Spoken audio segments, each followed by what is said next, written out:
Let's go to The View. So yesterday, Pete Hegseth came out with this crazy idea. Pete Hegseth came out with this idea that if you're in the military, you should be in good shape. You shouldn't be a big fat fuck, and you should be able to do a couple of pull-ups. Whether you're male, whether you're female, you shouldn't be either a big giant fucker or a tiny little squirrely person to be in the military. He believes we should have an in-shape military. This speaks to the times we're living in, that raised controversy. People on the left were incensed at Pete Hegseth for saying that the military should be in good shape. Let's listen. And I know what you guys are thinking. You're like, Aaron, Pete Hegseth and the Trump administration had these thoughts on what the military should be. You know who we need to go to for an intelligent counterpoint? Sunny Hostin and the ladies of The View. Well, aren't you guys lucky? They decided to chime in. This is Sunny Hostin, who you got to let's try to empathize with Sunny Hostin. She is in a position where her whole life is, if Donald Trump says something, the opposite needs to be true. She's not someone who looks at things objectively and then makes up her mind. If Donald Trump said it, it has to be untrue. Trump derangement syndrome is the same as steel toe derangement syndrome. Even though Aaron's right way more than anyone else I listen to, I'm not going to believe him because he bad. Minnesota man bad. Same thing with Trump. These people operate from the position that Trump's got to be wrong because orange man bad. So Sunny Hostin hears that the Trump administration doesn't want the military to be full of fucking Cheeto dust fingered fat fuckers. And all of a sudden now that has to be bad. So she has to imagine living your life this way. This is what I mean by have empathy for Sunny Hostin. Imagine you have to twist yourself into a pretzel. How bendy you must be to hear someone say our military should be in good shape to defend this country. And now because of who said it, you have to now figure out why that's bad. Doesn't that sound like a hell that you have to live in? I'm actually really befuddled by why he did that. The optics were terrible, meaning all of our top military brass are all in one place, and we spent $6 million to get them there. That didn't make a lot of sense to me. It also didn't make a lot of sense to me that he was saying that he was going to toughen physical standards and review the anti-hazing policy by sort of implementing a hazing policy. And then also he said he was going to return to the highest male standard for combat positions. What an asshole. So he wants the people in combat to be in great shape. He wants our frontline soldiers to be in good shape. Good idea. You should be able to lift at least 200 pounds because there are going to be men who drop on the battlefield, God forbid, and you may have to pick them up and take them out of there. Yeah, you got to be able to lift a certain amount of weight. I think you should be able to, you should have to be able to squat at least 175 pounds if you're going to be in the military. I think you should have to be able to bench. You probably should be able to bench 200, but if you can bench 150, even 150, in order to be, and I'm talking about on the front line, to serve in combat, you got to be able to lift the weight of a human being at the very least. And then saying, oh, he brought all the top brass in there. Wow, imagine that. The Secretary of Defense wants to talk to everybody he's in charge of. Could you imagine Sunny Hostin criticizing anyone else for that? How dare the boss of your company get you all in one room to have a meeting? What a prick. Because the troops were fat. Yeah. I don't understand how that was supposed to be an uplifting message for our military. It wasn't. It wasn't. Not everything has to be puppy dog tails and rainbows, Sunny. Your name is Sunny. I apologize.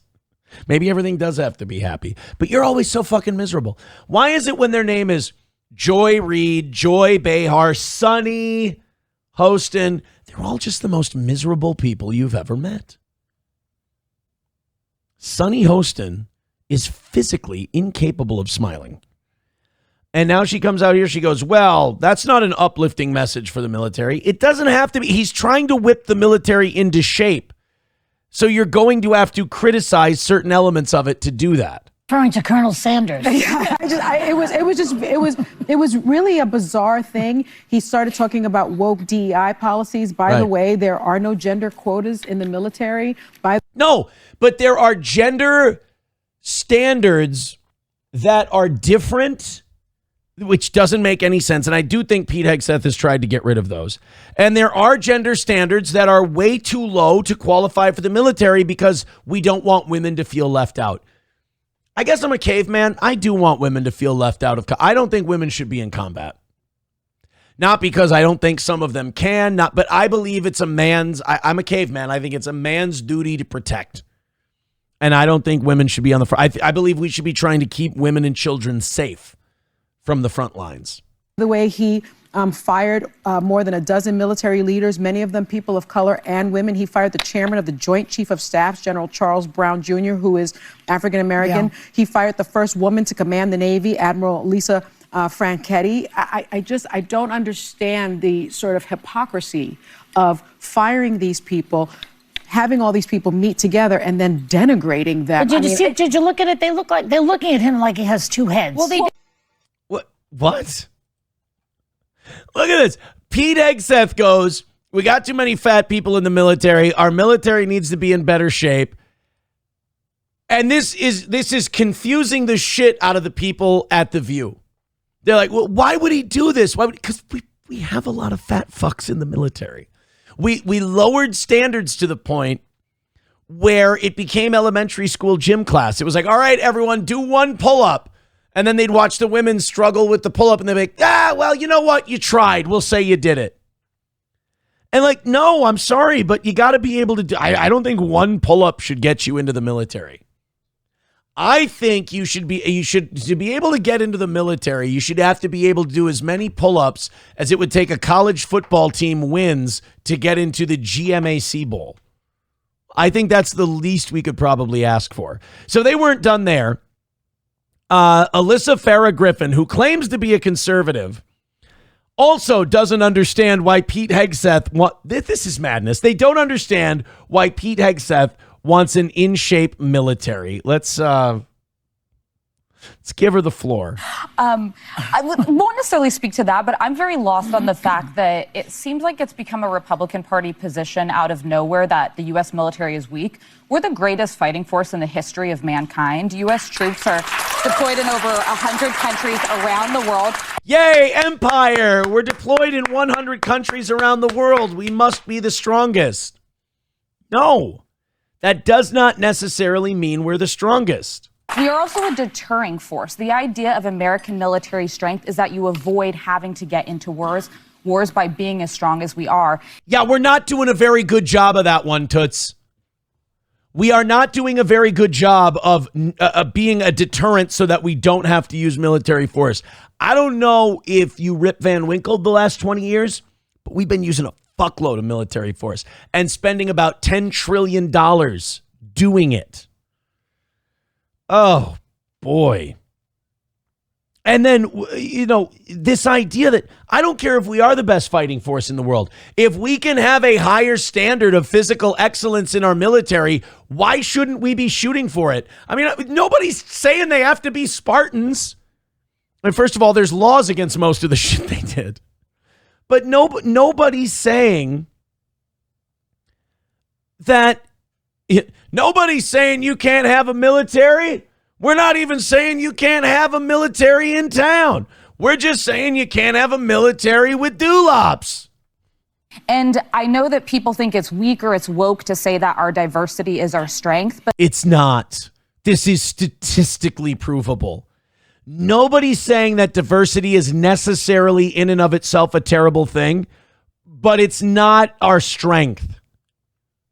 Intelligence, efficiency, those are strengths. Diversity is just a thing. It's a number of people of a certain thing. It's not a good or a bad. The thing that's so unique about the United States, we are the most diverse nation on earth, and we have the most diverse military on earth, socioeconomic. Who gives a fuck? Guess what? I bet you there's been diverse militaries in the past that have lost wars. I don't give a shit how many black people are in your military when you win a war. Just win the fucking thing. I don't care how many LGBTQ people are in your... Hey, if the LGBTQ community is full of a bunch of cutthroat savages that win wars, then make the military gay. Who gives a shit? But stop judging shit on these little abacus of there's a black, we need a gay, we need a... No. The best. I want the ones who can do the most push-ups, the most pull-ups. That's why, like Chris Rock said, call me the gay F word. I ain't fighting. Why? Because nobody who looks like me should be fighting a war. I got a lot of work to do. Racially, religiously, So what's this about? All of these people from different backgrounds come together and fight for the American values. So I don't understand why we have to denigrate the military to try to talk about doing better. Because it's the fucking military, and sometimes to get tough guys motivated, you got to hold them to a higher standard. Jesus. We do have one more view clip, but it's getting really difficult for me to watch this. All right, so now we need to watch this one because this is them saying that it's not okay to fat shame people in the military. You know who we need to hear from on this one is Hobo Chili Recipe. If Hobo thinks this is as insane as I do, then I feel like I'm on the right track. Let's go to Alyssa Farah Griffin and Joy Behar whining about fat shaming. Final thing, I did not like that Pete Hegseth, who did serve his country, but chose to denigrate the service of others. He name-checked 3 generals, 2 that I served And with. fat shaming. Big 2 that I served with, General McKenzie and General Milley, both of whom have a combined nearly 100 years of service. Fuck General Milley, that cunt. General Milley said that he knew about a Chinese attack and Trump was president, he might not tell Trump right away. Fuck that guy. You put politics over the service to your country, you can fuck off and get out of the military. I don't mind saying that. Milley's a cunt. The other guy, I don't remember. General Milley served for 40 years in the military. You don't need to attack other people's service to make yourself feel better. Seriously, we need to ban people like this from commenting on the military. We really do. These aren't even bad takes. These are psychotic takes. Jason Hughes with $5. Thank you very much, pal. He says, I'm a Dabbleverse guy, but love everyone twisting when Toe don't get what they want him to get. Keep them fussing, Toe. Like I said, I don't know what they're going to do now that it's all over. I think they're having trouble with that. I think that's a big part of the problem for them too. What do we do now? Aaron's supposed to be the devil incarnate and now just kind of went out with a whimper. So, feel for him in that sense. Rabbi Smoothie with $1 says, send today's military back to Iwo Jima and let's see how tough they are. Well, we wouldn't have the numbers because we wouldn't be able to fit as many humans on a transport, Veldrain with $1 says, Pile, what is this? A jelly donut, sir. Guess that is fine. Hope you enjoy it. Yeah, really, the movie Platoon would have been a lot different.